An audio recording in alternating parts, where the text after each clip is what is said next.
बिस्मिल्लाहिर्रहमानिर्रहीम, अस्सलाम वालेकुम। मैं हूं शाहिद सकलैन और आप देख रहे हैं मेरा यूट्यूब चैनल। आज 2 मई है और सोमवार का दिन है और आज पाकिस्तान के कुछ इलाकों में ईद भी है। बहरहाल उन इलाकों में जो लोग ईद मना रहे हैं या दुनिया में बाहर जहां लोग ईद मना रहे हैं उनको ईद मुबारक। हमें रोज़ा है और हम इंशाअल्लाह कल ईद मनाएंगे। बहरहाल मैं भी ट्रैवल में हूँ, गाँव जा रहा हूँ ईद मनाने के लिए। दुआ ज़ारा केस के हवाले से बात करेंगे। दुआ ज़ारा केस में दो तीन नई चीज़ें सामने आई हैं। एक तो ये सामने आ गया है बाकायदा तौर पर, जो पुलिस ने इन्वेस्टिगेशन की है कि दुआ जो है वो कराची से ख़ुद नहीं आई थी, ये बात अब वाज़े हो गई। दूसरा जो है जो ज़हीर की माँ का किरदार है, क्या किरदार रहा है ज़हीर की माँ का, इसके हवाले से आपको बताऊंगा। और तीसरा जो है आपको इस वीडियो में ये बताने की कोशिश करूंगा कि आखिर ये मामला जो दुआ के रिश्ते वाली बात हो रही है, ये क्या मामला था, रिश्ता क्या था, ज़हीर की माँ जो है वो क्या मामला के जी किरदार उसने कोई अदा किया है। दूसरी बहुत सारी चीज़ें हैं जो कुछ नई सामने आई हैं और फिर पुलिस भी ज़ाहिर बात है इन्वेस्टिगेट भी कर रही है, कुछ और चीज़ें भी सामने आ रही है। लेकिन एक चीज़ मैं पहले ज़रूर कहना चाहूँगा, वो ये है कि दुआ वाले केस पे मैं भी मुसलसल वीडियोस कर रहा हूँ, महरीन भी कर रही हैं, कुछ और लोग भी जो है मुसलसल वीडियोस कर रही हैं। एक चीज़ बड़ी क्लियर है, वो ये है कि जी दुआ ज़ारा केस को जिस तरह कवर करना चाहिए हम उसी तरह ही कवर कर रहे हैं। नूर मुकद्दम कत्ल केस के हवाले से मैंने पहले दिन से उसको कवर किया था और जब तक उसके कातिल को सज़ा मिली और आज तक मैं नूर मुकद्दम का केस कवर कर रहा हूँ। कुछ लोग मुझे कमेंट्स में लिख रहे होते हैं कि जी आप दुआ ज़ारा पे वीडियोस करते हैं और मामलात के ऊपर वीडियोस नहीं कर रहे। भाई और मामलात भी हैं और बहुत सारी चीज़ें मेरे सामने आ रही होती हैं। निमरा के हवाले से मैं इन्फॉर्मेशन ले रहा हूँ, एक और लड़की जो है वो उसके हवाले से इन्फॉर्मेशन ले रहा हूँ। लेकिन दुआ ज़ारा का केस जो है क्योंकि एक चीज़ सामने आ गई है कि अब वो बच्ची बाकायदा तौर पर सामने भी आ गई है, निकाह सामने आ गया। अब निकाह जो है उसने निकाह किया, वो निकाह के ऊपर बहुत सारे सवालात हैं। मैं अगली वीडियो में आपको निकाह का पूरा पोस्टमार्टम करके दिखाऊंगा। जो मुझे पता चला है कि वो निकाह तो लग रहा है कि वो फेक है, वो तो असली है ही नहीं। मैंने जो कानूनी माहिरीन से बात की है, निकाह खान से बात की है, वो मैं आपको बताऊंगा कि उस निकाह में तो बहुत सारी खामियां हैं। भाई वो तो निकाह नामा किसी जल्दबाजी में निकाला गया है, वो तो सीन ही कुछ और है।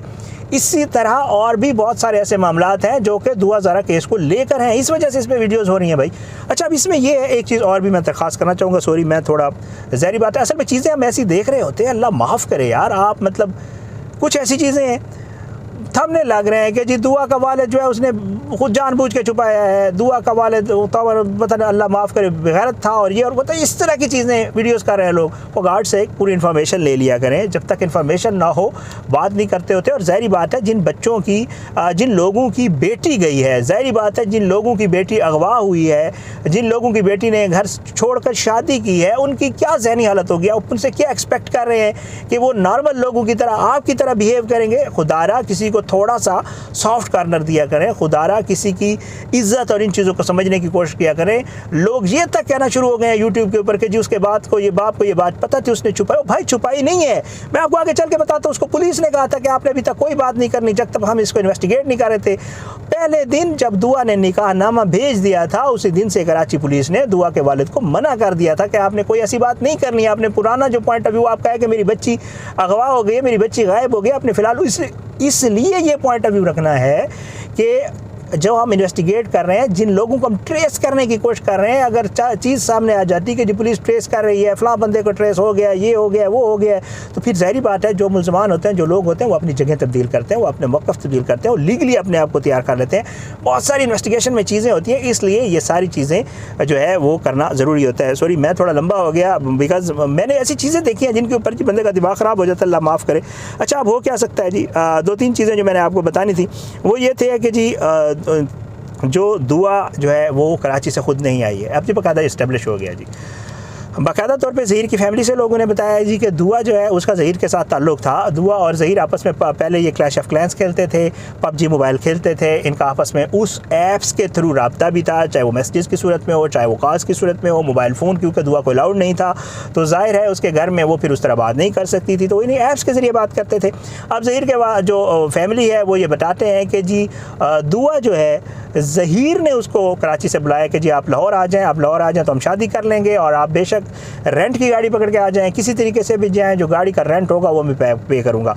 अब जो ज़हीर का दादा है उसने बाकायदा तौर पे जो है ये पहली दफ़ा उसका मौक़िफ़ सामने आया है। मुझे आप लोगों ने भी कहा था और मैंने भी फिर ज़हीर के दादा के हवाले से ज़रा चेक किया है कि जी ज़हीर का जो दादा है और उसका जो चचा है उन लोगों ने जो है, और इनका एक बाकायदा तौर पे इसके चचा का जो है वो ओनर है, इसके चचा उसके पास ड्राइवर है, इन लोगों ने जो है मिल के बाकायदा तौर पे जो है वो दुआ को पुलिस के हवाले भी किया और ये लोग अदालत तक गए हैं उनके साथ। अब जो दादा है उसने अजीब अजीब बातें की, और मैं आपको बता देता हूँ। दादा ने 2-3 ऐसी बातें की हैं जिनमें बहुत सारे झोल है।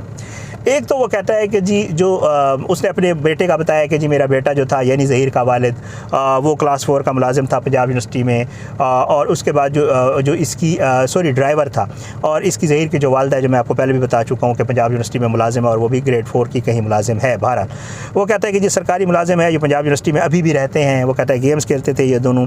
और फिर उसके बाद कहता है कि जी जब पहले दुआ मेरे घर आई, ये दुआ को ज़हीर लेके आया तो मैं बड़ा नाराज़ हुआ। मैंने कहा जी किसी की बच्ची है, इसको वापस भेजें, लेकिन बाद में इन्होंने बताया हमने शादी कर ली है। जब इन्होंने शादी का बताया तो फिर ज़ाहिर बात है मेरे दिमाग में आया कि जी ठीक है, अगर इन्होंने शादी की बच्ची से पूछा तो बच्ची ने कहा कि जी मैं घर छोड़ के खुद आई हूँ, मुझे किसी ने स्ट्रेस नहीं किया, किसी ने प्रेशराइज़ नहीं किया, मैं खुद आ गई हूँ। तो फिर मैंने इनको बाकायदा सपोर्ट किया और फिर हम अदालत भी गए और सारी चीज़ें, ये उसके दादा का बयान। अब एक चीज़ और जो उसने बताई है वो बड़ी हैरान कुन है। वो कहता है कि जी दुआ जो है वो और ज़हीर आपस में रिश्ता करना चाहते थे। ये ज़हीर जो है दुआ का रिश्ता मांगना चाहता था। ज़हीर ने बाकायदा तौर पर जो है वो अपनी माँ को राज़ी किया इस चीज़ के लिए, और फिर उन्होंने दुआ को कहा कि जी हम रिश्ता मांगने आते हैं। अब ज़हीर की माँ और ज़हीर का भाई जो है वो कराची जा रहे थे। दुआ ने कहा ठीक है आप रिश्ता मांगने आ जाएं, लेकिन दुआ ने अपनी माँ से जिक्र किया कि जी इस तरह ज़हीर के घर वाले आ रहे हैं, वो रिश्ता मांगने आ रहे हैं। तो जो दुआ की माँ है उसने इनकार कर दिया। इसके ऊपर दुआ ने जो है वो ज़हीर को कॉल की और उसे कहा कि जी इन लोगों को ना भेजें, क्योंकि जो है मेरी वालदा जो है वो इस चीज़ से इनकार कर रही है और मेरी वालदा नहीं मान रही। जिसके ऊपर ज़हीर ने उसे बताया कि जी मेरी वालदा और मेरा भाई तो रवाना हो चुके हैं, रास्ते में हैं। तो दुआ ने कहा कि नहीं जी वो तो मेरी माँ नहीं मानी। तो फिर इसके ऊपर ज़हीर ने कहा वो जो है ना कि जी किसने बुलाया, कैसे आई, वो ये है। ज़हीर ने उसे कहा कि ठीक है फिर अगर वो नहीं मान रहे तो तुम आ जाओ। मतलब तरगीब किसने दी? ज़हीर ने दी कि आप आओ, एक तो आप आ जाओ हम शादी करेंगे, दूसरा आप रेंट की गाड़ी लो मैं रेंट दूंगा। और उसके दादा ये बाकायदा तौर पे मान रहे हैं कि ज़हीर ने जो वहाँ से गाड़ी है उसको 22,000 रेंट पे किया। ज़हीर ने कहाँ से दिया? ज़हीर की माँ को इतनी बड़ी मुलाजमा ही नहीं है। ज़हीर का बाप बेचारा फौत हो चुका है, बच्चा खुद FSC पास है। 22,000 रुपये उसके पास कहाँ से आ गए भाई? मतलब 22,000 रुपये उसने ड्राइवर को दिए, उसके दादा कहते हैं, और फिर वो रेंट वाला ड्राइवर चला गया। फिर दुआ आई, दुआ हमारे घर 4 घर रही, बच्चे बड़े खुश थे और बड़े ज़बरदस्त माहौल में रह रहे थे। लेकिन मीडिया पे और पुलिस में बहुत ज़्यादा हाइप बन चुकी थी। पुलिस वाले ने हमसे रब्ता किया, हमने पुलिस को कहा कि ठीक है जी आप लोग आ जाएँ, हम इनको आपके हवाले कर देते हैं। बट बात वही है कि ये बच्चे पसंद की शादी कर चुके हैं और ये बच्ची हमारे साथ रहना चाहती है। फिर उसका भी यही मौक़िफ़ है कि जी जब ये सारा मामला हो गया और पुलिस आ गई, हमने जो है DPO के जो है पास ले गए बच्चों को, और DPO के थ्रू जो है हमने लाहौर पुलिस के हवाले किया। लाहौर पुलिस ने हमें गारंटी दी कि ठीक है जी हम बच्चों को ले जाते हैं, अगर इन बच्ची ने भी अदालत में भी बयान दे दिया तो हम इनको वापस छोड़ देंगे। तो ये सारा मामला उसके दादा ने बताया है। लेकिन उसके दादा की स्टोरी में भी बहुत सारी चीज़ें हैं जो इन्वेस्टिगेट होने वाली हैं। बार बार मैं कह चुका हूँ अपनी वीडियोज़ में कि ये मामला इतना सादा नहीं है भाई, क्योंकि ऐसे लोग, ऐसी बच्चियां, मैं बार बार बता रहा हूँ कि बाजियाब हुई हैं। ऐसे बच्चियां ब्लैकमेल हुए हैं इन्हीं गेम्स के थ्रू। इन ऐप्स में ऐसी चीज़ें होती हैं, बहुत सारे जो क्रिमिनल बैकग्राउंड के लोग होते हैं वो इन ऐप्स के ऊपर गेम्स खेल रहे होते हैं। वो बच्चों को जो है कॉन्टेक्ट्स करवाते हैं, वो बच्चों को वर्गलाते हैं, फिर उनके बाद ब्लैकमेल करते हैं, और ये सारा धंधा चलता है बाकायदा तौर पे। और कुछ लोग ज़ाहिर बात है इसके ऊपर बात करते हैं, कुछ बात करें भी तो लोग कहते हैं यार आप किस तरह की बातें करते हैं, बड़ी अजीब सी। लेकिन ये रियलिटी है भाई, ये इस तरह होता है हमारे पाकिस्तान में। तो ये सारा मामला, फिर उसके बाद जी 22,000 रुपया दिए और वो ख़ुद जो है उसने हवाले किया। बच्ची ने खुद बयान दिया, बच्ची का बयान भी मैं आपको दिखा दिया है शुरू में, बच्ची ने जो कराची पुलिस को बयान दिया है। तो ये जी उसके ज़हीर के वालिद ने जो है दादा ने ये बातें बताई हैं कि इस तरह सिचुएशन है। अब एक शख्स है इस स्टोरी में भी, वो ये है कि वो इसके चचा का ओनर है, जो इसके चचा कहीं ड्राइवर हैं ज़हीर के, बशीर इसके चचा का नाम है गालिबन। उसका जो है वो अपने आप को समाजी शख्सियत भी कह रहा है। वो कह रहा है कि जी ये लोग तो हमारे पास हैं, ये तो हमारे साथ आते जाते हैं, इनके साथ खड़े होना जो है वो हमारा हक़ भी बनता है। और फिर मैं ख़ुद बच्ची को लेकर गया था और बच्ची हमारी बेटी है और आप उसे बड़े आसानी से और बड़े प्यार से रखेंगे। लेकिन भाई उनका तो सोचें जिनकी बच्ची आ गई है।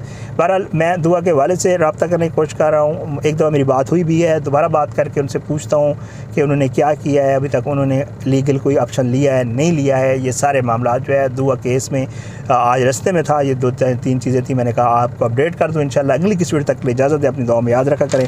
अल्लाह पाकिस्तान का हामी नासिर, इसके खिलाफ साजिश करने वालों को नसूनाबूद करे, आमीन सुम्मा आमीन। अल्लाह ज़ालिमों को इबरत का निशान बनाए, मज़लूमों को इंसाफ मिले, आमीन सुम्मा आमीन। पाकिस्तान ज़िंदाबाद। अल्लाह हाफ़िज़।